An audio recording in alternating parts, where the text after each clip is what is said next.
Hi, I just wanted to talk a little bit about your assignment 3. For the first task, you'll be creating your own internet workshop.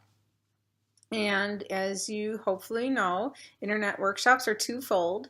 So in this case, you'll be teaching your students content about community workers. And then the other thing that you're going to teach them and help them to learn are their internet navigational skills. So in order to do that, you're going to lead them to one particular website in this case, which would be appropriate for young children. And you're going to give them explicit directions on how to navigate that site in order to learn about community workers. And then at the end, you're going to also ask them questions, of course, about community workers. What did they learn from the website? And how they navigated the website. And those questions should come from your directions. So let's see a little bit what that might look like.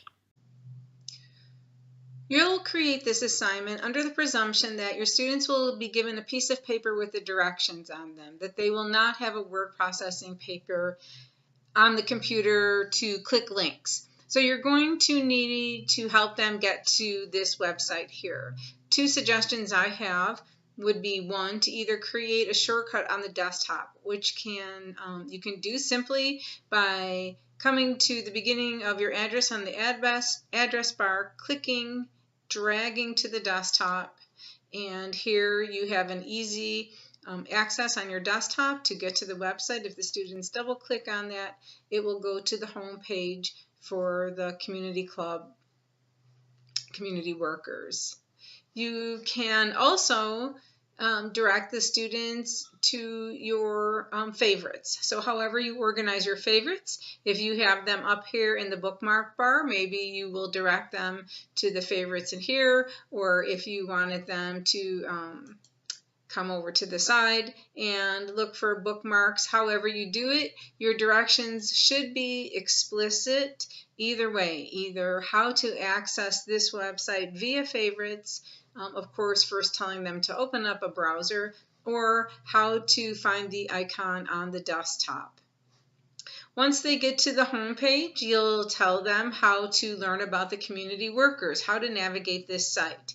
So as we get to this site, maybe I'll come here and I want to learn about the police officer, and I realize that I'm not able to click on the picture, which most oftentimes pictures are links. So you'll want to make sure that you tell your students they need to click on the title of the worker, and you will continue to guide them through the site, providing directions for every click that they need to take. If you want them to begin the story here, you'll tell them to start reading.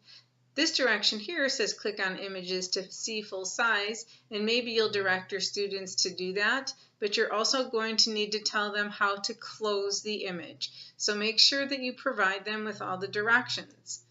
Once they click start reading, they can navigate the story and go backwards and forwards through the arrows on either side. They can also listen to the story. Again, you need to tell your students all these things. Once they get to the end of the story, and as we can see, I'm not at the end yet, but you'll give them directions on how to get back to the home page.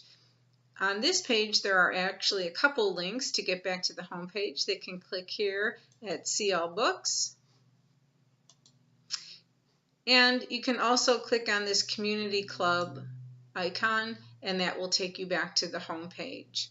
You can have your students look at one community worker. You can have your students look at all the community workers. That will be your choice. You just want to make sure that you include directions for every click that they need to take, that you ask at least 5 questions about community workers, things that they'll be able to learn by reading the material or listening to the material from this website, and 5 questions about how they navigated the site, and those questions should be coming from your directions to help reinforce those good navigational skills.